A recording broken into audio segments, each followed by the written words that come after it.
Hello students, welcome back of our RPS online class. Students, आप लोग आज हिंदी व्याकरण में पढ़ेंगे वाच्य। चैप्टर नंबर 16 पर आपकी बुक में है, शीर्षक है वाच्य। सबसे पहले स्टूडेंट्स, वाच्य क्या है? व्याकरण में वाच्य किसे कहते हैं, इसकी क्या पहचान है, इन बिंदुओं पर हम चर्चा करेंगे और समझेंगे कि वाच्य क्या होता है। इसको हम व्याकरण में जो इसकी पहचान है उसको कैसे समझते हैं। तो सबसे पहले इसकी परिभाषा को आप देखेंगे। परिभाषा में कर्ता, कर्म, भाव के अनुसार क्रिया के प्रयोग को ही वाच्य कहते हैं। कर्ता, इसका अर्थ यह है कि कार्य को करने वाला। किसी भी वाक्य में जो कार्य को करने वाला है इसे कर्ता कह रहे हैं। तो कर्ता के अनुसार, कर्म या भाव के अनुसार क्रिया का जो प्रयोग होता है वाक्य में, क्रिया में भी इन सब के कारण यानी कर्ता के कारण, कर्म के कारण या भाव के कारण बदलाव आते हैं। रूप बदलता रहता है क्रिया का, और इसी क्रिया अनुसार जो प्रयोग करते हैं हम, इन सभी के अनुसार, इसे ही वाच्य कहा गया है। तो स्टूडेंट्स, ये तो परिभाषा हो गई, और अब आप समझेंगे कि वाच्य के भेद कौन कौन से हैं, या यूँ कहें कि वाच्य के प्रकार कौन कौन से हैं। सबसे पहले याद रखेंगे स्टूडेंट्स कि वाच्य के 3 भेद हैं। पहला कर्तरीवाच्य, दूसरा कर्मवाच्य और तीसरा भाववाच्य। ये 3 भेद वाच्य के हैं और बहुत ही आसान सी परिभाषा भी है। आगे हम लोग इन तीनों जो वाच्य के भेद हैं एक एक कर इन सभी की परिभाषा को समझेंगे। कुछ वाक्यों को लेकर हम लोग उसमें जानकारी लेंगे कि आप कैसे पहचान पाओगे कि वाच्य है तो किस प्रकार के वाच्य हैं वाक्य में। ठीक है स्टूडेंट्स, तो अब बारी बारी से इन तीनों की परिभाषाओं को आप समझेंगे। और स्टूडेंट्स, अब इन तीनों भेदों में जो पहला भेद है वह है कर्तरीवाच्य। तो कर्तरीवाच्य की क्या परिभाषा है, हम कैसे समझेंगे कि कर्तरीवाच्य है वाक्य में, इसकी पहचान को आप समझिए। तो इसकी परिभाषा है कि जिस वाक्य में क्रिया का लिंग, वचन, पुरुष कर्ता के अनुसार होता है उसे कर्तरीवाच्य कहते हैं। कितनी आसान सी परिभाषा है। ठीक है बच्चों, कि जिस वाक्य में क्रिया का लिंग, वचन, पुरुष किसके अनुसार होगा, यह कर्ता के अनुसार होगा, उसे हम कर्तरीवाच्य कहते हैं। अब आप पहचानिए इन उदाहरणों। 2 उदाहरण मैंने यहाँ पर लिखा है। पहला, बालिका रो रही है, और दूसरा, राम हॉकी खेल रहा है। 2 वाक्य हैं बच्चों यहाँ पर।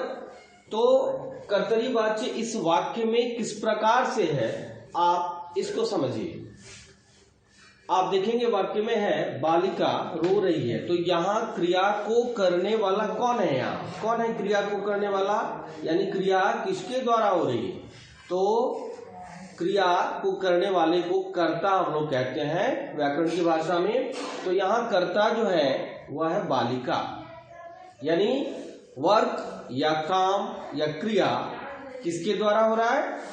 तो इस पंक्ति में काम जो है यानी क्रिया वह बालिका के द्वारा हो रही है। और कौन सी क्रिया हो रही है? तो रोने की क्रिया। रोना भी एक क्रिया शब्द है, आप जानते हैं। तो बालिका के द्वारा रोने की क्रिया हो रही है। अब इतनी आसान सी परिभाषा है, इसे आप आसानी से समझ पाए।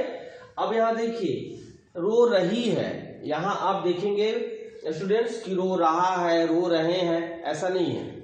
क्या है? तो रो रही है, ये रही है, स्त्रीलिंग शब्द है।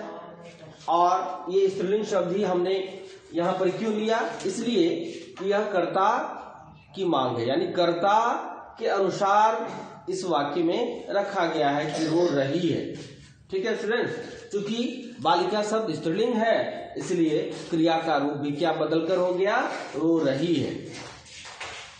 दूसरा उदाहरण एक और लेते हैं, इससे भी आप आसानी से समझ पाएंगे कि कर्तरीवाची कैसे पहचानते हैं हम लोग। अब इस वाक्य में देखिए, यानी कर्ता की प्रधानता होती है और क्रिया कर्म के अनुसार होती है। अब यहां देखेंगे कि राम हॉकी खेल रहा है। ठीक है स्टूडेंट्स, राम हॉकी खेल रहा है। अब यहां देखिए कर्ता कौन सा है, कौन है इस वाक्य में, कर्ता शब्द है राम, और राम क्या है, लिंग के मामले में तो पुल्लिंग शब्द है, ये किसी लड़के का नाम है राम। राम पुल्लिंग शब्द होने के कारण क्रिया हमारी क्या हो गई इस वाक्य में, खेल रहा है, ना कि रही है, रहे हैं, रहे हो, ऐसा नहीं, क्या है, तो क्रिया जो है वह कर्ता के कारण प्रभावित हो रही है और खेल रहा है। राम हॉकी खेल रहा है, जबकि पहले वाक्य में आपने देखा कि बालिका रो रही है। ठीक है स्टूडेंट्स, तो कर्ता के कारण, कर्ता यहां पर क्या है, इस वाक्य में कर्ता राम है। ठीक है, और इस वाक्य में कर्ता क्या था, बालिका। ओके स्टूडेंट्स, तो बालिका कर्ता होने के कारण क्रिया रो रही है, और यहाँ राम जो पुल्लिंग शब्द है इसके कारण क्रिया शब्द हमारा क्या हो गया, रो रहा है। ओके स्टूडेंट्स, कितनी आसान सी पहचान है इसकी। तो एक बार पुनः आप देखेंगे कि जिस वाक्य में क्रिया का लिंग वचन पुरुष कर्ता के अनुसार होता है उसे कर्तरीवाच्य कहा जाता है। ओके स्टूडेंट्स, और अब आप दूसरा भेद यानी वाच्य के दूसरे भेद कर्मवाच्य को समझेंगे, इसकी परिभाषा को समझेंगे स्टूडेंट्स। और अब आप वाच्य के दूसरे भेद जो है कर्मवाच्य, आप इसकी परिभाषा और इसके उदाहरण को समझेंगे। ठीक है स्टूडेंट्स, तो सबसे पहले क्या है इसकी परिभाषा कर्मवाच्य की। तो आप देखेंगे बच्चों कि जिन वाक्यों में क्रिया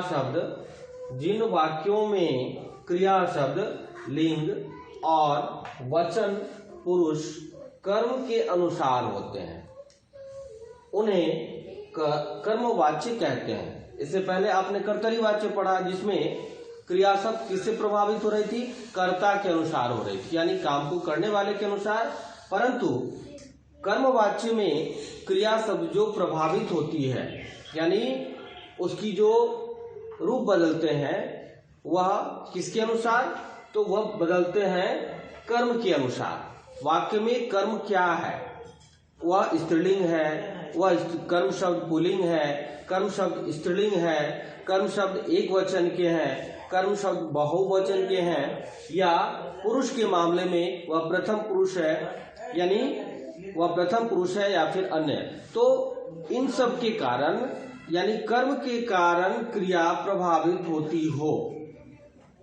ओके स्टूडेंट्स, तो जहां कर्म के कारण, जिस वाक्य में कर्म के कारण क्रिया प्रभावित होती है उसके रूप स्वरूप बदलते हैं, उन्हें कर्मवाच्य कहते हैं। अब आप बोर्ड पर देखेंगे, मैंने यहाँ पर 2 उदाहरण लिए हैं। ठीक है स्टूडेंट्स, तो इन 2 उदाहरणों के माध्यम से आप समझोगे कि किस प्रकार से इस वाक्य में कर्मवाच्य हैं। ठीक है स्टूडेंट्स, तो देखिए पहला उदाहरण जो मैंने लिया है वह है दादाजी से जलेबी खाई गई। ठीक है स्टूडेंट्स, अब आप सबसे पहले इस वाक्य में क्रिया शब्द पर गौर करें। हमारा क्रिया शब्द कहाँ है यहाँ पर, तो जलेबी खाई गई, यानी खाना शब्द जो है वह क्रिया है और खाना शब्द क्रिया है। लेकिन आप देखेंगे कि यह खाई गई, जबकि दादाजी कैसे शब्द है, दादाजी पुल्लिंग शब्द है, परंतु आप लास्टली देखो अंत में यहाँ पर खाई गई, तो यहाँ आप बच्चों ध्यान देंगे कि दादाजी के कारण नहीं, क्योंकि दादाजी तो इस वाक्य में कर्ता है ना, इनके द्वारा क्रिया हो रही है, लेकिन यहाँ हमारा क्रिया शब्द जो है वह प्रभावित किसकी वजह से हो रहा है, तो वह हो रहा है बच्चों जलेबी के कारण। ठीक है, जलेबी यहाँ पर क्या है, तो जलेबी शब्द यहाँ पर कर्म है, और जलेबी के कारण, चूंकि जलेबी शब्द क्या है, तो जलेबी शब्द यहाँ स्त्रीलिंग शब्द है। ठीक है स्टूडेंट्स, तो इस शब्द के स्त्रीलिंग होने के कारण क्रिया शब्द क्या हो गई, क्रिया शब्द हो गई यहाँ पर खाई गई। ठीक है स्टूडेंट्स, जलेबी शब्द के स्त्रीलिंग होने के कारण क्रिया शब्द क्या हो गई, खाई गई।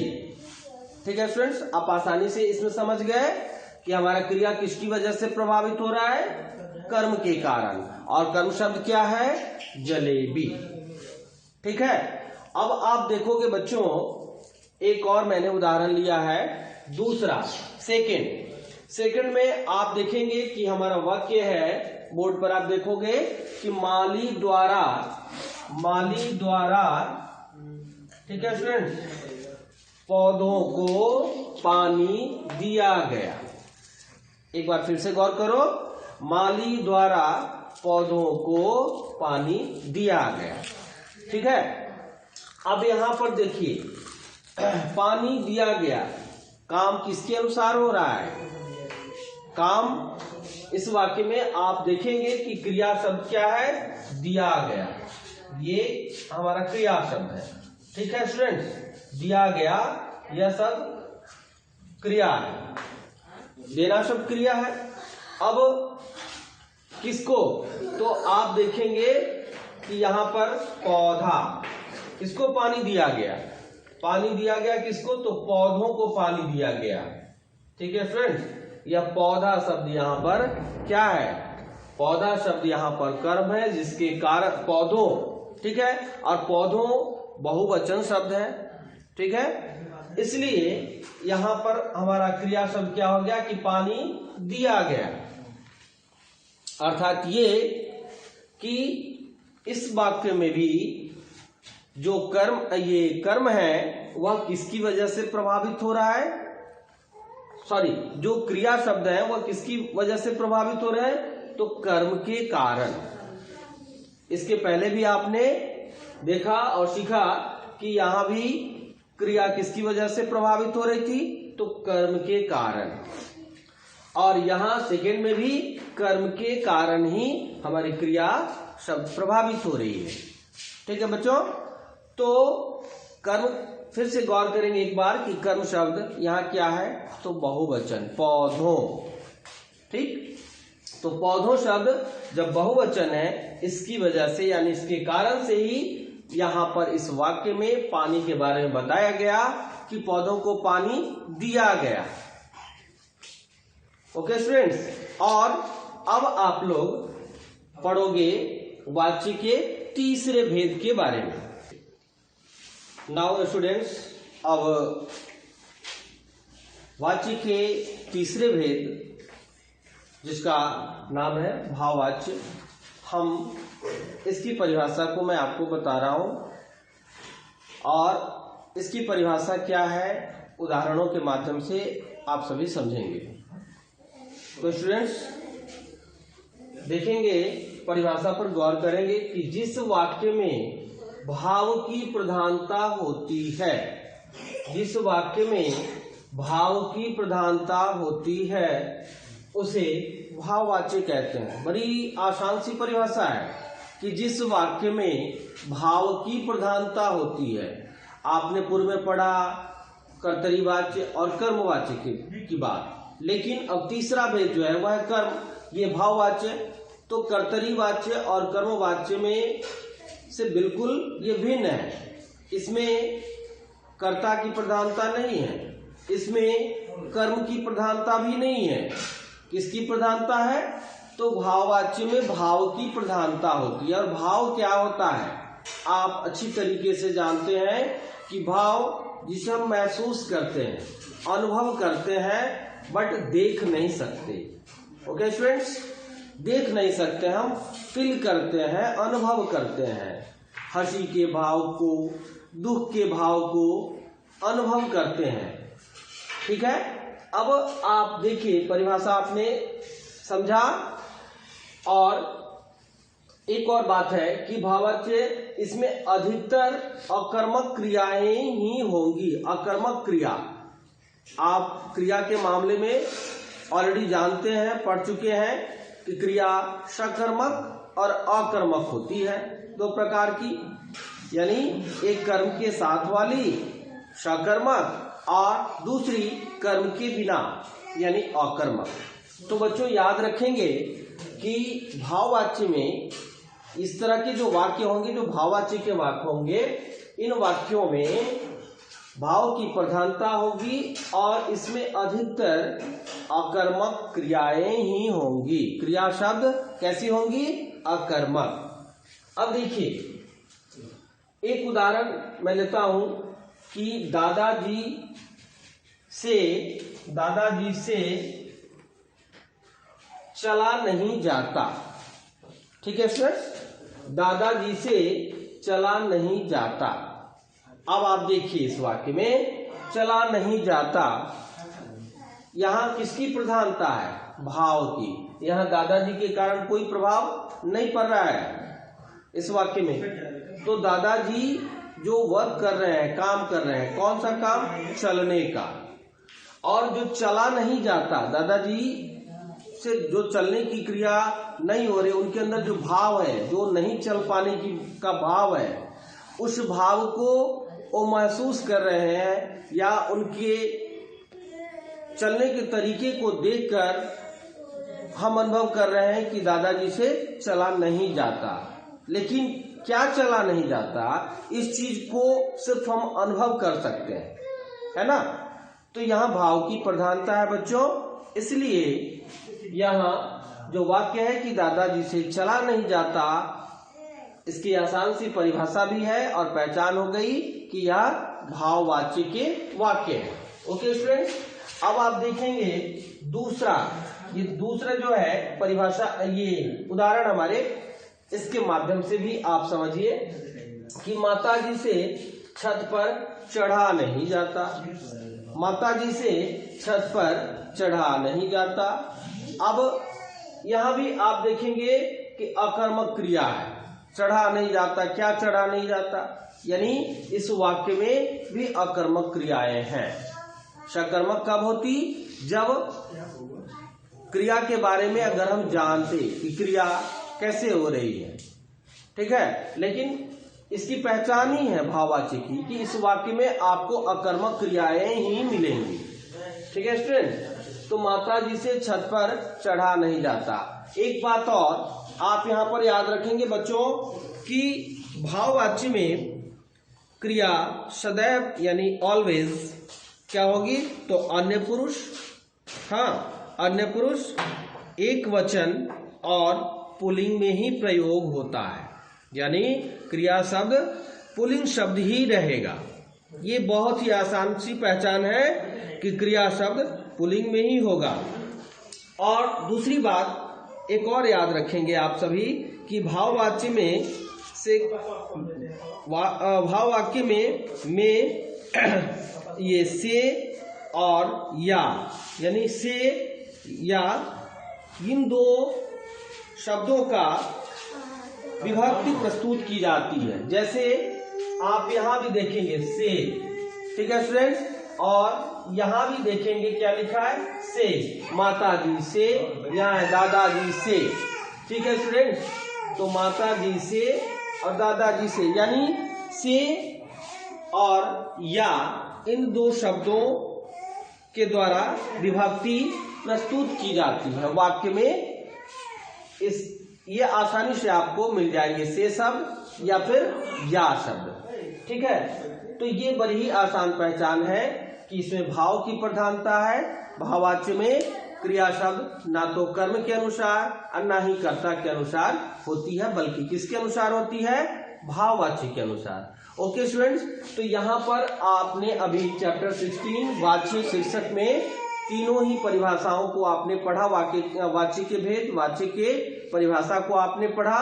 तो मैं आशा करता हूं कि आप सभी की समझ में वाच्य आ गया, इनके भेद को आपने समझ लिया और इससे जुड़े जो अभ्यास है आप इसे करेंगे। चूंकि बच्चों अभी कोरोना काल पुनः चलने लगा, आप देख ही रहे हो, मौसम भी हमारे विपरीत चल रहा है। तो इन सब परिस्थितियों में आप अपने घर में अच्छे से स्वस्थ रहें, बने रहें और पढ़ाई का काम निरंतर करते रहें। आरपीएस विद्यालय परिवार सदैव आपके सुख समृद्धि की कामना करता है। Okay, thank you all of you.